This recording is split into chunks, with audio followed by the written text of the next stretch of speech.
بەرامبەر کەناڵێکی زۆری تەلەڤیزیۆنیدا ئەمە پرس و باسخواسی ئەم تەوەرەمان دەبێ. مامۆستای بەڕێز و خۆشەویست زۆر بەخێر بێن. سپاس دەکەین کە لەم بەشەی بەرنامەکەمان لەگەڵمانی. سپاسی ئەم دیدارەتان دەکەم. هیوادارم بەردەوام بن لەم دیدارانە لە پێناو خزمەتی گەل و نیشتومانەکەمان بۆ ئەوەی بتوانین نەوەیەکی وا بێنینە بەرهەم کە ترسی داهاتی خۆمان نەبێتن، نەوەیەکی وا کە بتوانن وەکو پێویست وەکو وڵاتانی جیهان ئەم کوردستانە ئازیزە بەڕێوە بن. زۆر باشە ئینشاءڵڵا. مامۆستا پێشەوەی من پرسیارەکان عەرز کەم. پێم خۆشە جەناب شتێکی جوانت ئامادەیە پێم وابێ بۆ من بخێنیتەوە لەسەر منداڵان. زۆر زۆر ئەم سوپاس دەکەم کە دەرفەتت پێدام و بەسەر چاوان چاوت خۆش بێ. ئێمە مامۆستای بەڕێز کە باسی منداڵ دەکەین، منداڵی مانای نەوەیەکی داهاتوو، ئاڵایەکی داهاتوو، نیشتیمانێکی نوێ، پەروەردەکردنی منداڵ بە شێوەیەکی دروست واتە تۆ نیشتیمانێکی نوێ بنیاد دەنێی، ترست لە داهاتووی خۆت نابێت. بۆیە گرنگیدان بە منداڵ لە هەموو وڵاتێک نەک لێرە گرنگیدانە بە بەرهەمهێنانی وڵاتێکی نوێی ئایندە، ئایندەیەکی گەش و جوان. بەڵێ فەرموون مامۆستا. سەدەی ماف لەوەتەی ماف دانراوە، باس لە منداڵ کراوە، یادمان گەلێ کراوە، مافمان کەم دابین کراوە، گەلێ منداڵ بێبەرگە، زۆریش نزیکی مەرگە، تا ئێستاش بە بێخۆشین خەم و تاڵی دەنۆشین، سەیری زۆر جگەرگۆشە تا ئەمڕۆ شت فرۆشە، لە پێناوی ژیانی تامی خوێندن نازانی،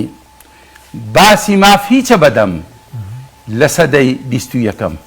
یا ڕەبی دەست و چاوت خۆش ئەو دەنگ و دەستە زوڵاڵەت هەر بەردەوام بێ ئینشاءڵڵا. سپاس مامۆستا ئەحمەد جان. سەلامەت. مامۆستا با بزانێ ئەو شاعیرە بۆچی نووسراوە؟ ئەو شعرە کە بە لە دەرونی منداڵێکی کوردە کە هەموو ساڵێ ڕۆژی مافی منداڵان و باسی مافی منداڵان زۆر دەکرێتن، بەڵام بەڵێ هەموو ساڵەیە لە یەکی شەش جەژنی منداڵانە لە 20/11 هەموو ساڵێک ڕۆژی مافەکانی منداڵانە باسی ماف زۆر دەکرێت، بەڵام ئەو منداڵە دەرێت بەدەمە، بە کردار نییە. ئەمن کە تا ئێستا هەزارەها منداڵ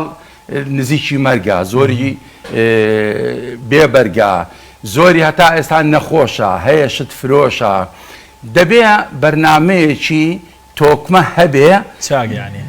زۆر زۆر ورد بۆ ئەوەی منداڵ تەمەنی منداڵی خۆی وەکو پێویست بژی. پێویست ناکە ئێستا بڕۆ لە هەولێر ئەو هەموو ترافیک لایتانە تەماشاکە، بەدەیە ها منداڵ لەو ترافیک لایتان چێ بەرپرسە لەو کارە. ئەوە دەبی ئەو پسپۆڕانەی دەروونزان لە بازاڕەکان یان ئەوەی هەندێک ئیش هەیە ئی منداڵ نییە، چونکە ئەو منداڵە لەو ژینگەی کە تێیدا ئێستا پەروەردە دەبی ئەو شتەی لە مێشکیدا دەچەقی. ڕاست. تۆ من بەڕای خۆم کاتی خۆشی لەگەر وەزارەتی پەروەردەی بەڕێز قسەم کرد، گوتم کە هاوین دادێ قوتابخانەکان دامەخەن. گوتی چ بکەین کازم؟ گوتم هەموو قوتابخانەکانی کوردستان با کراوە بن، مامۆستای وەرزش، مامۆستای مۆسیقا، مامۆستای هونەر، ئەو مامۆستایانەی کە ئی کۆمپیوتەر با دەوام بکەن، هەر دەورات و خول بکەنەوە، هەر گەڕەکە و ئەو قوتابخانەی کە لێیتی ئەو منداڵانە ناونووس بکەن، هەتا ئەوەی لە خوێندندا بڕایە با لە قوتابخانە دەوام بکەن هاوینان. بە تایبەتی ئەو کاتانەی مەسەڵان ئێستا گەرمایە دەتوانین بڵێن 5 ساعت 5 یان بەیانیان زوو بە گوێرەی پێویست، یعنی کە تەندروستی ئەو منداڵە بپارێزین. زۆر باشە. ئەگەر بێت و لە هەموو گەڕەکێک ئەمە دەتوانین ئێستا 100-200 منداڵ لە ناو قوتابخانەیەک جێبکەینەوە. بێگومان. ئەگەر بێت و دەرماڵەیەکی زۆر سادە و ساکاریش لە ئەو مامۆستایە بە ڕێزە دابین بکەین، بڕواناکەم هیچ باوکێک ئەگەر کرێکاری بکاتن نەتوانێت مانگانە 15,000 بۆ جگەر گۆشەکەی بداتن، وەکو هاوکاریەک بۆ ئەو مامۆستانەی لەوانەیە زۆر مامۆستای بەرز و بەڕێزیشمان هەیە خۆبەخشانە ئەو کارە دەکەن. بەڵێ بەڵام ئەو منداڵانەمان دوور کردەوە لە شەقام، لە کارەساتی ئۆتۆمبیل، لە برادەری خراپ، یعنی چەند کاتژمێرێک لەنا ئەو قوتابخانە بەسەر دەبات و فێری شتێکی بە سوودیش دەبێت. زۆر باشە. مامۆستا با بێین بزانین ناوەڕۆکی ئێستای ئەو کەناڵە تەلەڤیزیۆنیانەی منداڵان کە بە ڕێزت دەیبینی و ئاشنای پێیان ناوەڕۆکەکەیان لە ئێستادا چۆن دەبینی؟ مامۆستای بەڕێز من لە ساڵی 91 باباسکێن ڕاپەڕین بەڵێ هەتا ئەو کاتێ ئێستا ئەو توخسان دەکەین ئێستا بەڵێ هیچ بەرنمەیەک تەلەڤیزیۆنێکی منداڵان وەکو نارێن هەر نەبووە و خزمەت نەکرایە بەس وەکو پێویست نەبووە من 25 ساڵ پێی ئێستا وتومە ئەگەر دەسەڵات دار بم وەزارەتێک دادەنێم لە کوردستان بە ناوی وەزارەتی منداڵان هەموو کاروباری منداڵانی کوردستان پەیوەند بەو وەزارەتە تا باخچەی منداڵانیش دەبێت عادی وەزارەتە بێت چۆن ئێستا دایەنگا لە کوردستان سەر بە وەزارەتی تەندروستیە باخچەی منداڵانیش دەبێت سەر بە وەزارەتی منداڵان بێتن ئەوەی کێ لەوێ کار بکاتن دەروونزان کۆمەڵناس زمانزان پەروەردەکار مۆسیقار وێنەکار ئەوانەی کە لە بواری منداڵان پسپۆر و زیرەکن لە کوردستان جوانە بەڵێ بە هاوکاری هەموو وەزارەتەکانیش چکە ئەو بەتەنێ ناکرێتن بێگومان پرۆگرامێک دابنێن بۆ نمونە مەسەڵان باخچەی منداڵانی کوردستان ئێستا زۆر چیرۆک هەیە فێریان دەکەن ئەمن خۆم لە نزیکەوە ئاگاداری ئەوشتانم چیرۆکەکان تون دوو تیژی تەدایە هی منداڵان مامۆستا هی منداڵان ئێمە باسی منداڵان دەکەین زۆر سروت هەیە منداڵەکە پێی لەبەر ناکرێ هەر نازانێ هەرماناشی چییە مەسەڵان ئێستا هەموو منداڵەکانی کوردستان دەرێن سێ و مێوەیەکی جوانە فێر نەکرا پێی بڵێ سێ و میوەیەکی جوانە یعنی با بڵێن بە شێوەیەکی ڕاست و دروست فێر نەکرایە ئەگەر هات و ئێمە توانیمان بە هاوکاری هەموو لایەک پرۆگرامێکی زۆر زۆر بەهێز و پەروەردەیانە دابنین لە بۆ منداڵی کورد هەر لە باخچەی منداڵانەوە کە ئەو منداڵە قۆناغ بە قۆناغ ئەو پرۆگرامی لەگەر بڕوا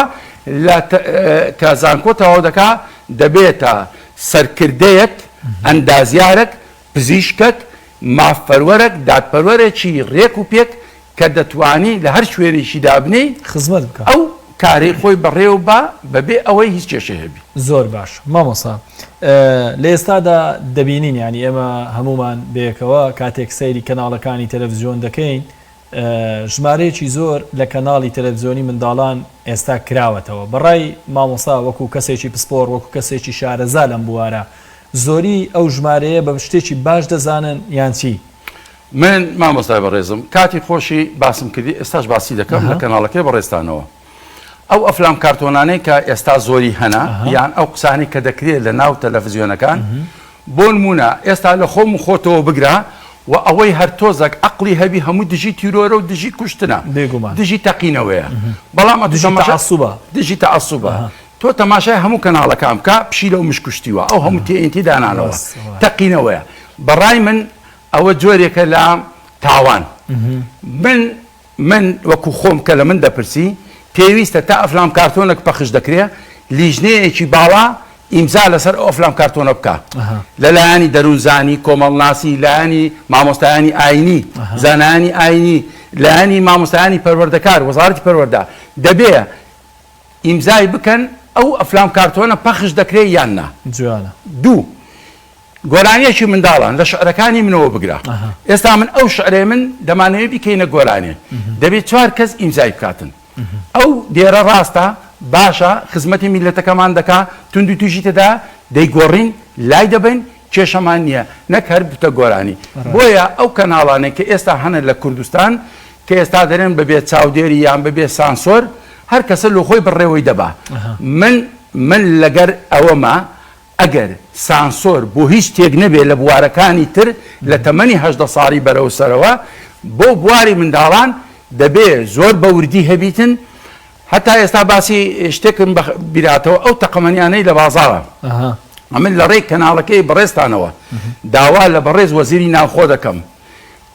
چۆن مادەی هۆشبەری قەدەغە کردیە چۆن تاوانێکی گەورەیە ئەو تەقەمەنیانەی ئێستا لە کۆڵانان ئەو دەماچەیە تیرروکەوانە شیرە ئەمە زۆرم دیتێ لە دوکانەکان بڕوات هەبی پێش 5-6 ڕۆژ هەندێک منداڵ لە منتیقەیمە تەقینی ئشتیوان دەتەقاندەوە یعنی ئەگەر یەکێک نەخۆشی دڵی هەبی لەوانەیە تووشی وەزعشی خراپبی بۆیە پێویستە ئەمن داوان لێ دەکەم سوپاسیان دەکەم کە هاوکار بن ئەو شتانە نەهێڵن بێتە ناو کوردستان ئەو منداڵە لە باتی فێرە ئەو دەمارچە و تۆنترەقە و تیر و کەوان و شەڕ و شەڕ و ئاژاوە بێ. من بەخۆم جارێک لە کوڕێکم پرسی لە تەندروستی ئیش دەکا گوتی تا ئێستا چەند کەسمان بواتێ چاوی کوێر بۆ بۆ دەمارچانەی کەلام زوشتی واداوێ. بۆیە منداڵ دەبی لە هەموو بوارەکانەوە چاودێری بکرێتن. ماوەساوتت ئەگەر سانسۆر و چاودێری بۆ هیچ شتێک نەبێت بۆ منداڵان هەبێت من بۆ ئەو سانسۆرە بۆ ئەو سانسۆرە هەیە ئێستا لە کوردستان؟ نەخێر نییە. ئێستا بەڕای من لە هەموو شوێنە گۆڤارێک بگۆڤار گۆڤارێکی منداڵان دەردەچی هەر کەسێک شعرێک و چیرۆکە و شتێکی لەناو دەنووسی و چاپی دەکەن و دەستە بازاڕ. من لە بەڕێزت دەپرسم لە وەزارەتی ڕۆشنبیریش دەپرسم چێ ئیمزای کرد ئەو گۆڤارە بستە بازاڕی. لێرە دەڵێن ئازادیە سەرچاوم. ئازادیە بۆ یەکێکە کە مێشتی پێگەیشتبی چاکە و خراپەی لێکدات جودا بکات. وانە ئێستا ئەمن بەخۆم جگەرە یان جغارە ناچێشم هەموو دینا نێرگەی ناخۆم. ئەمن مێشکم ئیش دەکات دەزانم ئەوە خراپە ڕاست. بەڵام منداڵەکەم لۆبینە ئێستا من زۆران دەبینم لە دەوری ئەو پارکوشتانە چەند گەنج هەیە جگەرە فرێ دەدا ئەو هەری دەگرتەوە دەیچێشی. ئەمن بە چاوی خۆم زۆرم دیتیا ئەوە مێشتی جارە نازانی چاکە و خراپەی چییە. بەڵام ئەگەر ژینگەی پەروەردەکار هەبوو وەکو پێویست فێرت کرد چاودێرێک هەبوو لە ماڵەوە لە قوتابخانە لە دەرەوە ئەو چاودێریە وا لە منداڵە دەکا ئەو کارانەی کە شیاو نین کە ناگونجێن لەگەر مرۆڤایەتی کە دژی نەتەوەیە دژی مرۆڤایەتیە نایکاتن. تۆ ئێستا تۆ ژینگە زۆر گرینگە مامۆستا زۆر جار ئەمە کە گەورەینە ئێستا کارەساتێک جاری وادە قەومیت بە بابی دەرم لۆوات دەرە برادری خراپ یعنی برادری خراپ لە تەمەنێکی نازج پێگەیشتوو کاریگەری لەسەر دەکات. ئەدی مامۆستای بەڕێز ئەو منداڵە کە مێشتی پێنەگەیشتی و بتەوێ بگاتە ژێر ئەو کاریگەری خراپانە دەبی چی بەسەر بێتە. مامۆستا زۆر جارێمە دەبینین لەو کەناڵە تەلەڤیزیۆنانەی کە هی منداڵانن بە حیساب ئەو ئەفلام کارتۆنانە و ئەو ئەفلامانە و ئەو گۆرانانی کە بەڕێزیشت ئاماژت پێدا یعنی کۆمەڵێک مەغزا و مەبەستی لە دواوە هەیە کاتێک کە سەیر دەکەی بۆ نمونە بابەتی تونند و تیژی بابەتی عنف و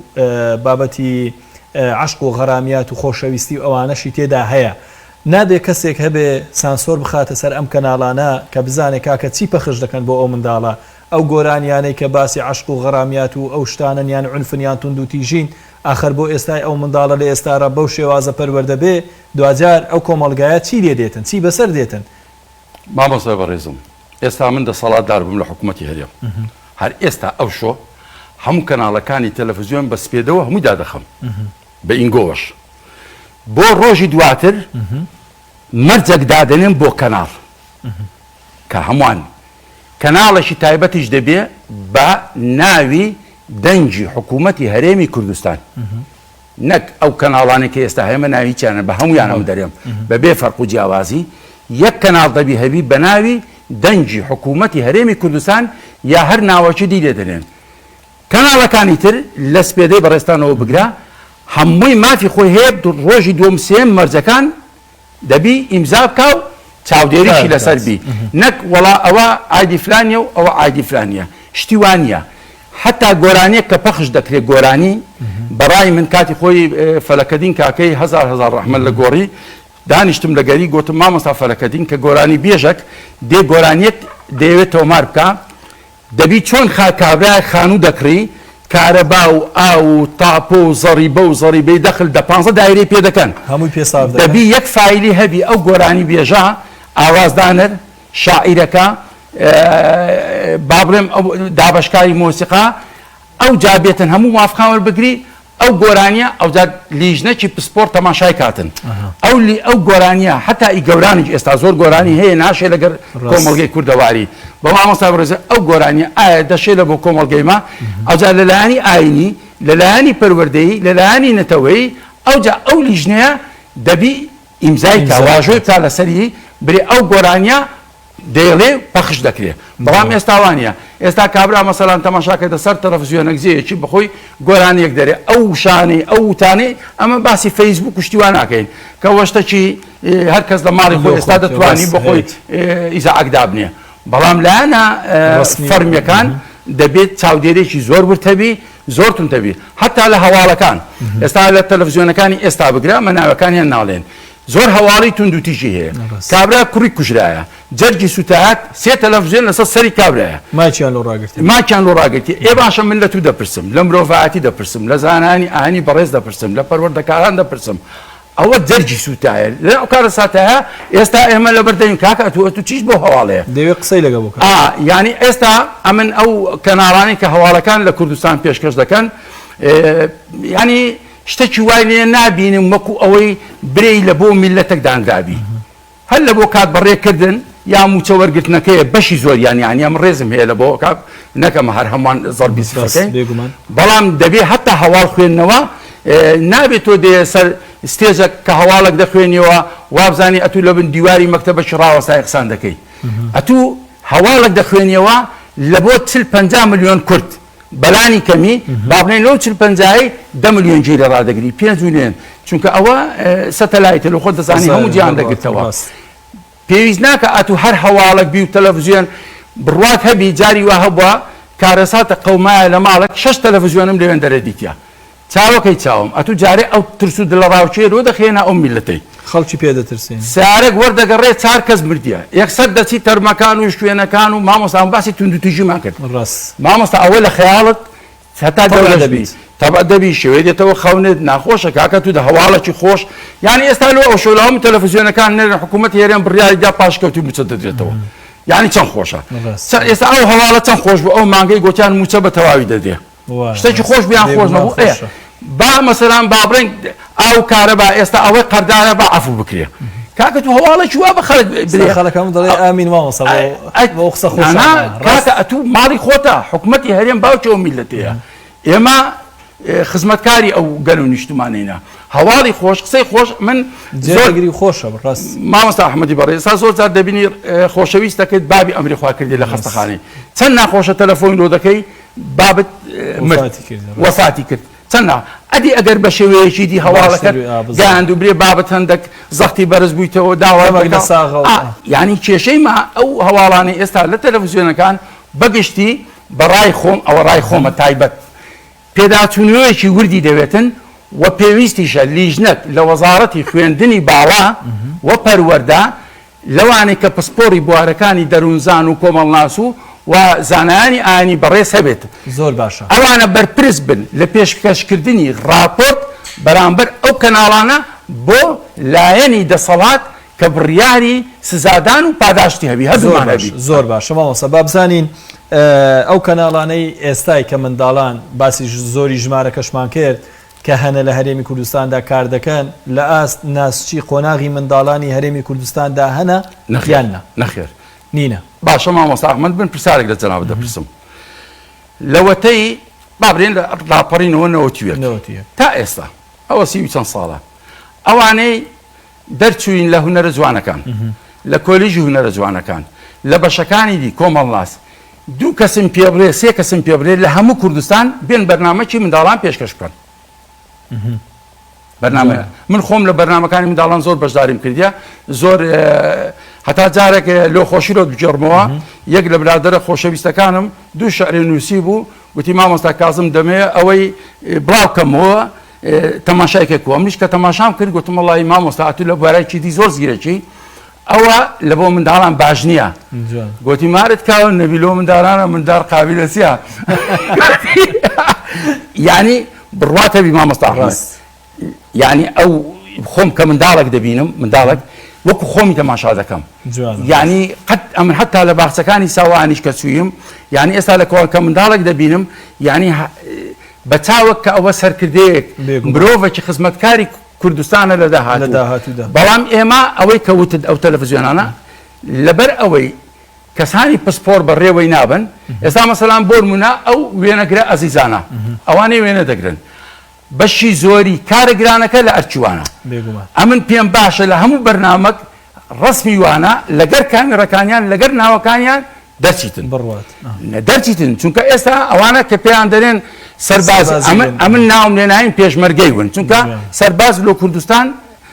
وشەکە خۆش نییە بەس باوانە دەرێم پێشمەرگەی ون چونکە ئەو بەڕێزانە هەموو کارەکانیان لە ئەستۆیە. زۆر باشە مامۆستا کاتەکەم زۆر کەمی باوە پرسیارەتشم بەلاوە زۆر گرینگە بەڕاستی کە خۆی لە ئەرچی وەزارەتی ڕۆشنبیریدا دەبینێتەوە لەم مەسەلا تا چەندە وەزارەتی ڕۆشنبیری لەم مەسەلەدا دەکەوێتە ژێر ئەو ئەرکا بە کورتی وەڵامم بدەیتەوە سپاس دەکەم. مامۆستای بەڕێزم هەر وەزارەتێک لە کوردستان دەسەڵاتی خۆی هەیە و ئەرکی خۆشی هەیە بەڵام ئەوە قەیرانە و کۆڕۆنایە و بابرێن وەزعی کوردستان بەو شێوێ و بەو شێوەی نییە بەڵام من داوا لە وەزارەتی ڕۆشنبیری بەڕێز دەکەم کە دەرێ ڕۆشنبیری یعنی هەر شتێک ناڕۆشن بێ نێڵی لە کوردستان براوبیتەوە. زۆر باش لە کۆتاییش یەک پارچە شعر بە ناوی دایە چکە باسی منداڵ دەکەین منداڵیش دائیمەن لە خۆت دەزانین لەگەڵ دایک لێکانگیر و سۆز و عەتف و عنان و بەیەکەوە بوونیان زۆرە ئەوەش پاش ئەگەر پرسیارێکت هەبوو دەنا کۆتایی دەدەین. دایە دایکی پیرۆزم گوڵزاری هەست و سۆزم مامۆستای ڕێژیانم ڕووناچی دوو چاوانم باوەشی گەرمتدایە هەموو خۆشێکی تایە پەیمان بێدایە تا هەم دەبێ خزمەتت بکەم تاکو ژیان دەبڕێتەوە چاکەی تۆ نادرێتەوە قوربانی تۆ بمدایە ئەی چرای ئەم دنیاە. دەست و چاوت خۆش بێ خۆمامۆستا زۆر زۆر سپاس دەکەین کە لەم بەشەی بەرنامەکەمان لەگەڵمان بووی بەڕێزی خوا گەورە تەمەنت پڕ خێر و بەرەکەت بکە ئینشاءالله. ئێوەش هەر سەلامەت بن لۆ خزمەتی کورد و کوردستان هیوادارم ئەو کوردستانە ئازیزە ببێ بە وڵاتێکی وام